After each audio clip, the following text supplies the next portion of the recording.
কি এই ওনার সরেন স্বেচ্ছাসেবককে একজনের থেকে নামে আরে ওনার সরান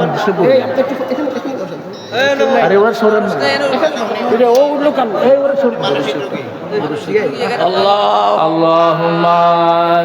শিরিক শব্দের অর্থটা কি?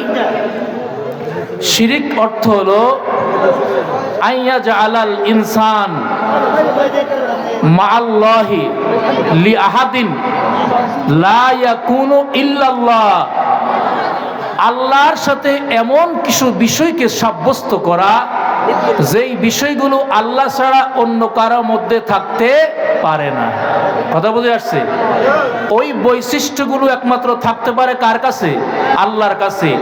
ওই বৈশিষ্ট্যগুলো অন্য কারোর জন্য সাব্যস্ত করা, এটাকে বলা হয় শিরক।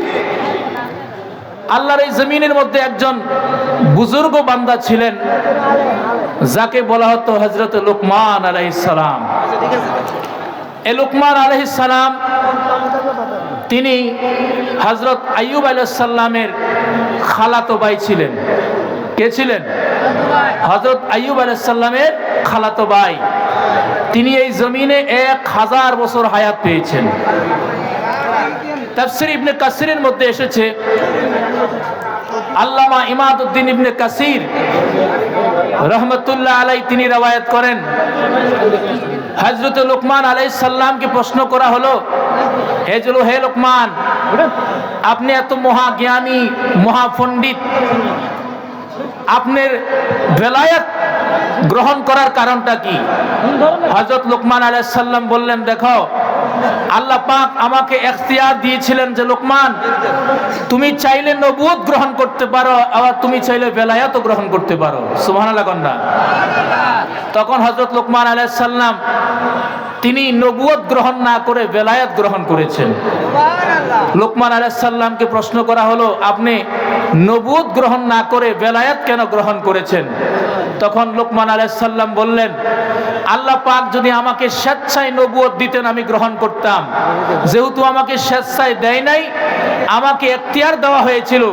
আর বুজুর্গদের একটা বৈশিষ্ট্য হলো তারা সব সময় নিজেকে ছোট করে দেখে, কখনো বড় করে দেখে না। এজন্য আমি ভেলায়েত গ্রহণ করেছি, আমি আল্লাহর একজন বুজুর্গ বান্দা হিসেবে দুনিয়াতে থাকার জন্য নিয়ত করেছি। যেরকম সুবহানাল্লাহ।